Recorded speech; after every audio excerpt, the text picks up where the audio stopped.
I was brought up in Scotland in a very conventional background, and my mother, she was a very intelligent woman. I learned through a number of experiences of hers that there was maybe more to life than immediately met the eye. And then when I was at university, we had to read philosophy, and there was a course on existentialism, which was quite unusual in a Scottish university. That really formed the basis of the expansion of my interest and all the things I've done since, all the writings, the fact I came into the scientific and medical network, my interest in near-death experiences and out-of-body experiences and parapsychology generally. The famous book was Life After Life by Dr. Raymond Moody, who was at the same time a PhD philosopher. He taught philosophy and he was trained as a medical doctor. This was the book that sold millions of copies and really launched the field properly, although Elizabeth Kubler-Ross, another doctor psychiatrist, had already been writing about these experiences and published her book Death and Dying in 1969. And I thought to myself, this is so important to try and understand and expand. I realized that the near-death experience had philosophical implications, psychological, neuroscientific, and so on. And the reason it came about was from the advances in resuscitation technology in the late 1960s. So more people came back from being resuscitated with modern technology, and then they started to talk about these experiences to their doctors. And their doctors, some of them just dismissed it out of hand, but a few began to listen and try to understand these experiences themselves and their implications.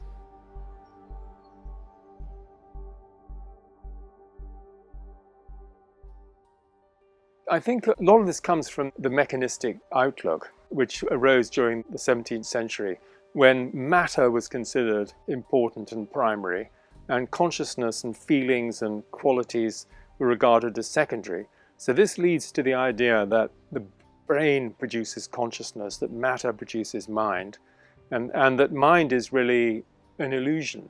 Consciousness is not something that has a sense of power in being able to actually create anything. It's the brain or the body that does that. And so that's your starting point for considering near-death experiences and related phenomena as illusions. Because if you were to take them seriously, particularly what's called the veridical out-of-body experience, and that means where somebody reports an experience out of the body, which is subsequently confirmed by another person who was at the same scene at the time.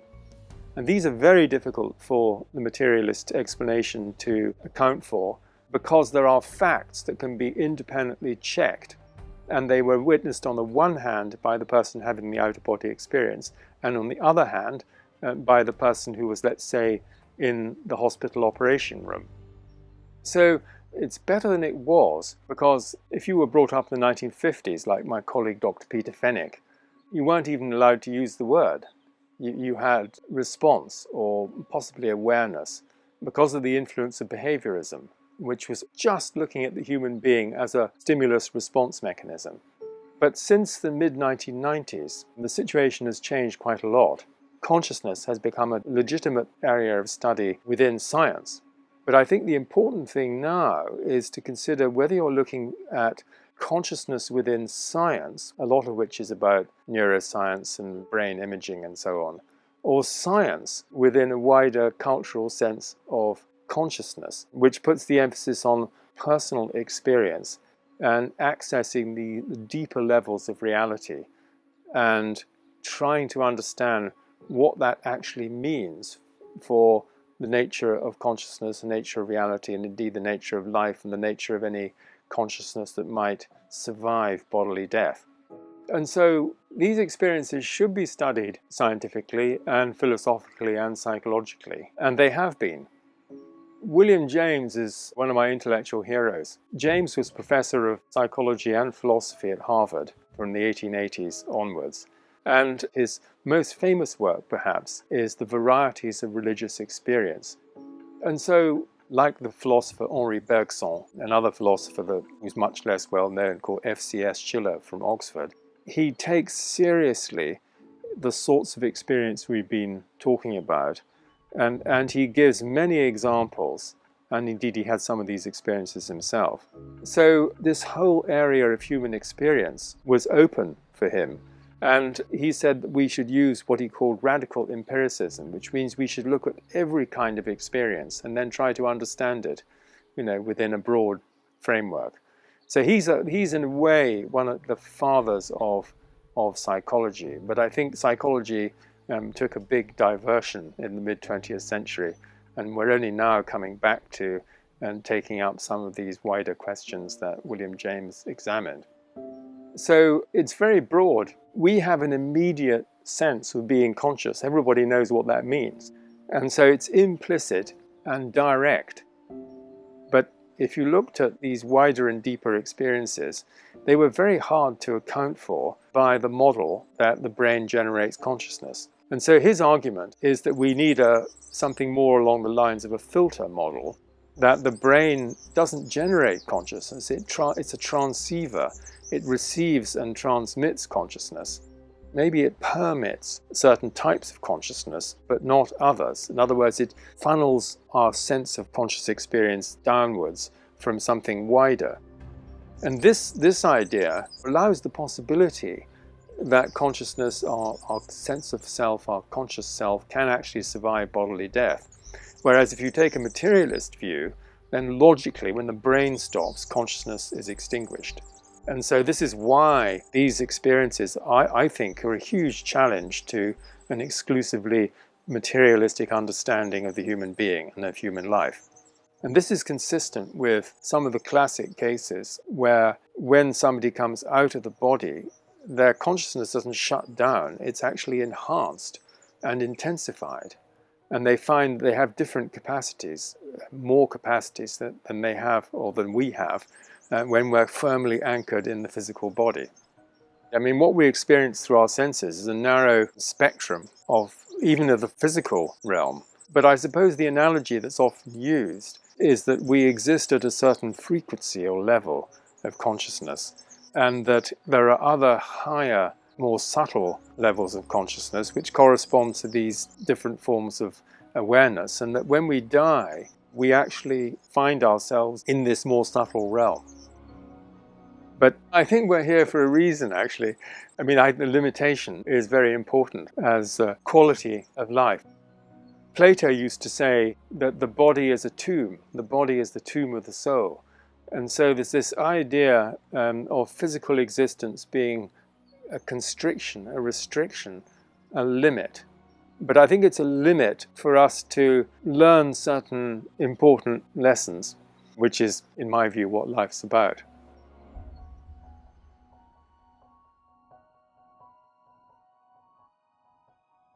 Peter Dunov lived in Bulgaria from 1864 to 1944. He went to the US for 7 years and he studied theology and medicine.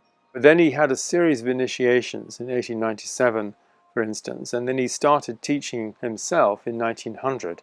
And so by the time he died, he had about 40,000 followers in Bulgaria. And the essence of his teaching is 5 principles. It's not a belief system, it's 5 principles. And these principles are love, wisdom, truth, justice, and virtue or goodness. And so the important thing is to embody these principles. He was one of these sages who had remarkable capacities. This is not unusual for sages of that level. You find it in Padre Pio, you find it in Sri Yukteswar, who was the guru of Yogananda, and various other figures. So in that sense, he was a very advanced being who came to teach. He came to bring these seeds of a new culture of love and wisdom. And he said it might take a few hundred years, for all these ideas to be taken up. We'll have to wait and see. But for me, the important thing is that this provides a compass direction. This is the direction that I think we should be going in. But someone actually arrived at the camp one afternoon intending to beat Peter Dunov up. And some of his close disciples wanted to keep this man away. He said, no, he can come. And so he came in, he sat down, and immediately Dunov was able to diagnose what was wrong with him. He was able to sense that. So he talked everything through, And the man calmed down, the disciples calmed down, and he said to him, if you need any further healing, just come and see me anytime. And so he turned someone who was, in a sense, an enemy into a friend. And that is a form of healing. It's a form of turning things around. So he didn't meet violence with violence. He met violence with love, with non-violence. And he did a lot, particularly for his followers. He was famous as a sage. Sages of his kind, they are both teachers and healers. So in a sense, it goes with the territory. He had very clear ideas about health, about exposing yourself to the sun, meeting the sunrise, which is part of the ritual. And he, like many spiritual teachers, say that the evolutionary direction of the human is towards cosmic consciousness, which is to realize that the consciousness that we are is actually the divine consciousness, is the cosmic consciousness, is the universal mind. We are simply individual expressions of that one universal mind. For all mystics, the divine, I use the word divine rather than God, is an experience. And it's an experience of light and love. Those are the two fundamental features of the mystical experience, whether it's in a near-death situation or any other situation. And the point is, this is what's called gnosis in the Greek tradition, that it's a direct experience. You become the light and the love. It isn't somewhere else, somewhere out there. You are it. The essence of the experience is this direct knowing of oneness, of unity, of union, of communion. And one of the images he used to use is that rather than setting himself up in a busy city with a stall and hundreds of people coming for healing, he said what you need to be like is the small violet that you see underneath a rock in the Rila Mountains. And so you need to radiate a presence and just be that flower, be that person, be that being. And then people will sense that. People pick that up. But I think the whole cultural evolution is nothing like the speed of technological progress. The human being changes at a very slow rate, but suddenly you can get these crises which can bring on a more rapid kind of transformation. And so this is why spiritual practice is important, because you need to do these things every day, whether it's prayer or meditation or exercises. And so this is one of the unique features of Peter Doonoff, is that he includes practices involving the body.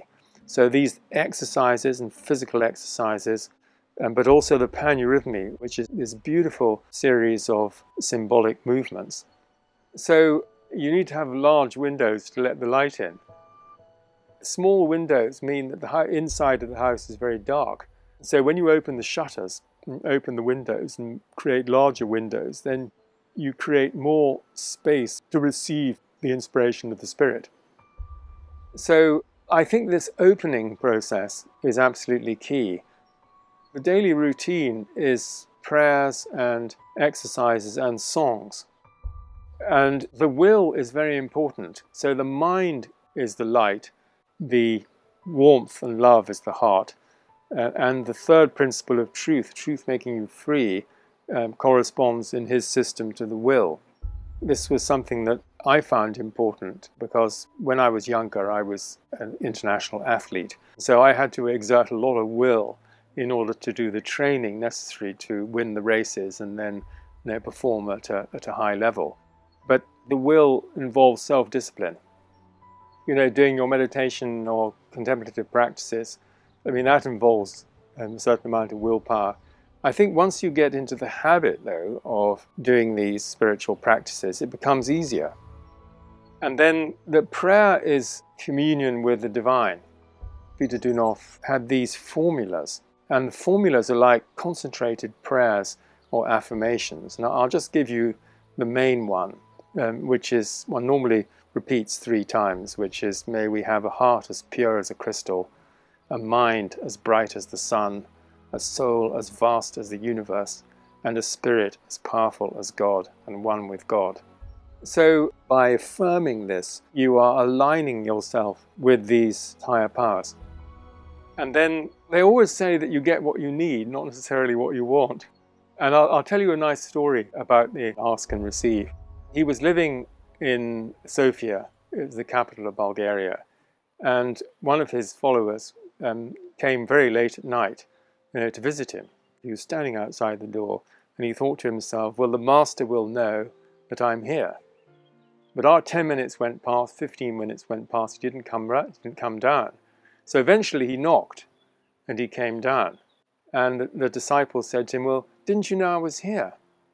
He said, of course I did. But in the physical world, you have to knock if you want the door opened. So that kind of begins to relate to the law of attraction, this whole field, which arose originally from New Thought. And so people were writing about the law of attraction in the 1890s and the early 1900s. But it's only become popular since Napoleon Hill, more recently Rhonda Byrne, The Secret, where people realize that by setting an intent, that can set the whole manifestation process in train. But I think the problem or the issue that arises a lot is that there's unconscious resistance to these things coming about. And so my own view, or where I am at the moment on this, is really more in terms of trying to align myself to what is the highest, what is the best, not just for me, but for people in general. And so I don't have that strong sense of wanting certain things. I try to live in the moment. I try to appreciate the beauty around me. I try to be present with people who I'm with. And so he said that the highest expression is to serve love, wisdom, and truth in freedom. And especially in the last few years, I've developed a very strong sense of wanting to be of service and to make my talents available for the best use. The principle is that in order to receive, you first have to give, because you have to set the energy up. And so rather than wanting to take all the time, the universe doesn't sort of recognize that. You create a flow by first giving. So indeed, in the giving paneurythmy exercise, it starts like this. It starts with the gesture of giving, and then you receive. And nature itself is a constant process of exchange, of giving and receiving. We need to understand these cycles of nature very deeply if we're to understand the same things in our own life. I was reading a passage just this morning about the lessons that we can learn from the hard things that happen to us. And often we think how unfair, how awful at the time. But when we look back, we realize that these difficult experiences are our great teachers. But the question is whether we can learn the lesson from these. And so if you regard everything that happens to you as a potential lesson, then that's a very constructive way of going through life. Pain is necessary, but suffering is optional. There's some phrase a bit like that. So the suffering is also the mental and spiritual aspect of the experience. There are other ways of phrasing this, because life consists of a series of challenges. And some of these challenges we set for ourselves. But then the challenge involves a response. And how we respond, of course, is the important thing. And that's what distinguishes one person from another. The same thing might happen, but people are going to respond in very different ways.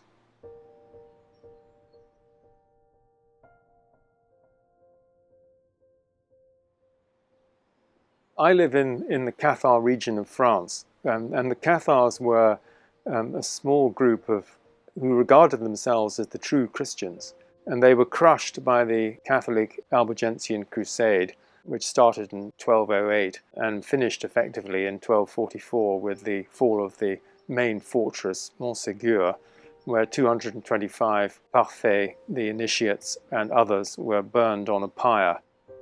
And there were a number of important features about the Cathars, which you could say was like a Church of the Holy Spirit.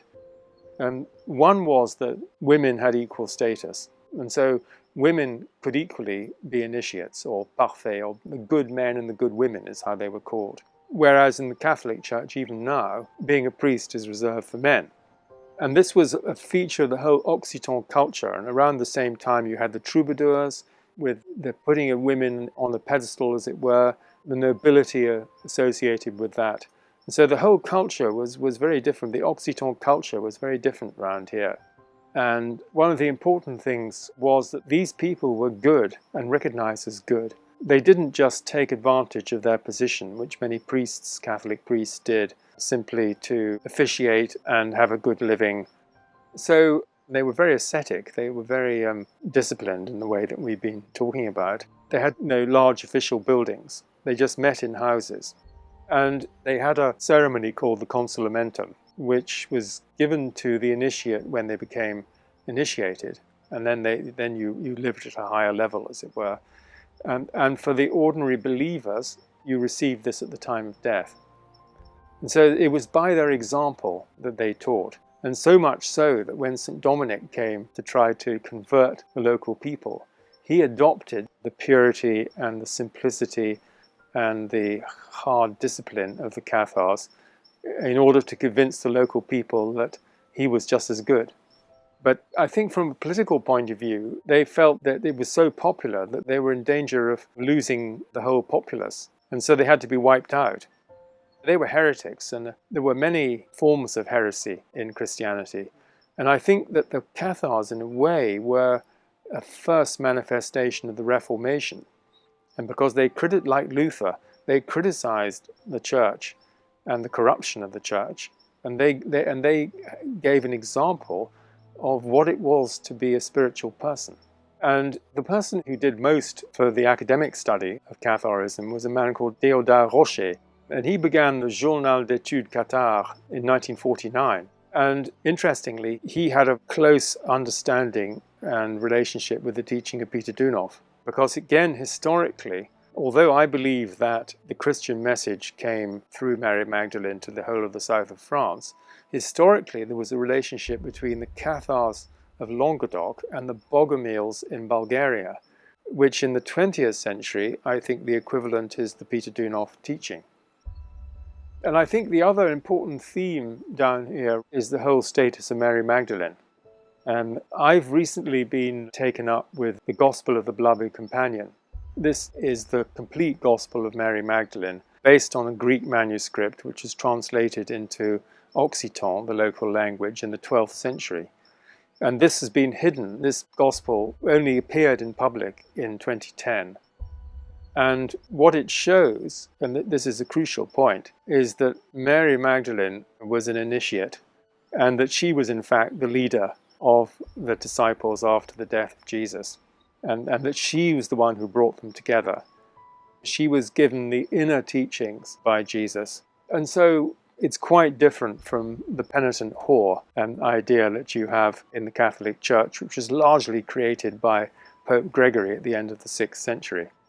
So I think the lesson is to follow the spirit, not the letter, or the spirit and not the law. And you find this very strongly expressed in the Gospel of the Beloved Companion.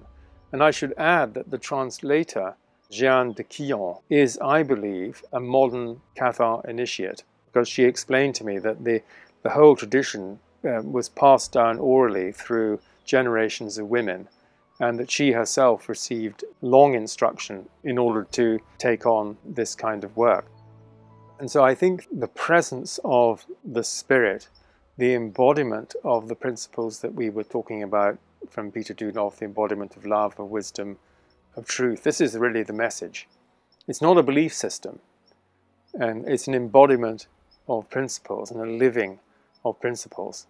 And if we applied this as a culture, our culture would be very different.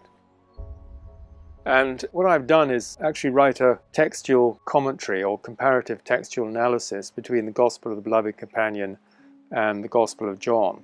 And it seems to me that the Gospel of the Beloved Companion may well have been an earlier version of the Gospel of John.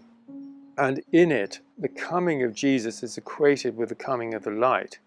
And the light shined in the darkness, and never shall the darkness overcome it, is in the first chapter of the Gospel of the Beloved Companion. And I think this is an essential message for our time, because we are surrounded by a great deal of darkness, and we need to hold the center, hold the divine connection, hold the alignment, and keep the candle light.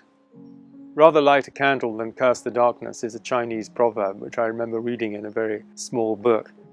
It's always struck me as very good advice, because if you curse the darkness, you identify yourself with the negative.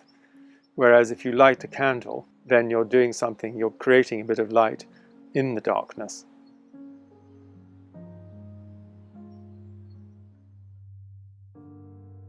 I don't take the idea of the rapture, the evangelical idea of the rapture, very seriously, but I do take the apocalypse seriously, because I think we are living in apocalyptic times, and I think there's so much turbulence and uncertainty. And apocalypse means revelation. That comes from the revelation of St. John. He uses these apocalyptic visions of the end of the world. And so the idea from an evangelical point of view is that, bring it on, and then we can have the rapture and we'll all be transferred onto another level. But that's much too facile an idea. I think we're here to work at this, to work at bringing in a new culture, to work at embodying light and love and wisdom and truth and freedom. It doesn't just come automatically. And so the historian Arnold Toynbee wrote an immense study called The Study of History. What he was doing was he was studying the rise and fall of cultures and civilizations. And what he and people who built on that work, like Fritjof Capra with his book The Turning Point, and the idea of the cultural creatives of Paul Ray, is that the new culture is born in a small minority of people. He says 5%. 5% is the creative minority. It's in these people that the new ideas are planted and generated, cultured, nurtured, nourished. And gradually you get what they call the early adopters. And then more and more people come to realize that this is actually the way forward. And so in our case now, I think that more and more people will gradually realize that we have to work with nature instead of trying to control nature, that we have to heal the earth, that we have to help nature regenerate, and we have to develop methods of agriculture which work with the soil organisms rather than using toxic products to try and create a monoculture when the whole thrust of life is towards biodiversity. But I think there is a sense of pessimism, and there's a lot of mental health issues among the younger generation.